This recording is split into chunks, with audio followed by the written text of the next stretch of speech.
ছোট মাছ কাটতে কিন্তু অনেক ধৈর্যের ব্যাপার। অনেকক্ষণ বসে থেকে এই ছোট মাছটা কাটতে হয়। কাটা হয় অনেক কষ্ট করে, কিন্তু খেতে কিন্তু সময় লাগে না। ছোট মাছ কিন্তু খেতে অনেক মজা।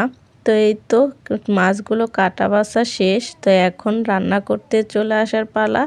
এখন ছোট মাছগুলো রান্না করা হবে। আর রান্না করার জন্য সব মশলাপাতি দিয়ে কষিয়ে নিচ্ছে মাছগুলো। তো আমরা তো এমনিতে ছোট মাছ আগে মাখিয়ে তারপরে রান্না করি। তো আজকে এই ছোট্ট ছোট্ট মাছগুলো আমার মা অন্য একরকম করে রান্না করে খাওয়াবে। তো এই তো সব মশলা কষিয়ে তার মধ্যে মাছগুলো ছোট ছোট মাছগুলো দিয়ে কষিয়ে নিচ্ছে।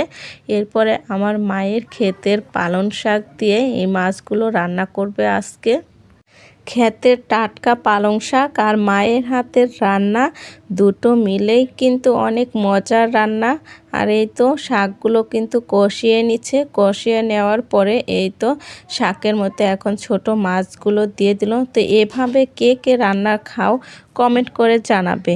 আর আজকে ভিডিওটা আমার এই পর্যন্তই। এখন আমি মার হাতে রান্না খাবো। সবাই ভালো থেকো। আল্লাহ হাফেজ।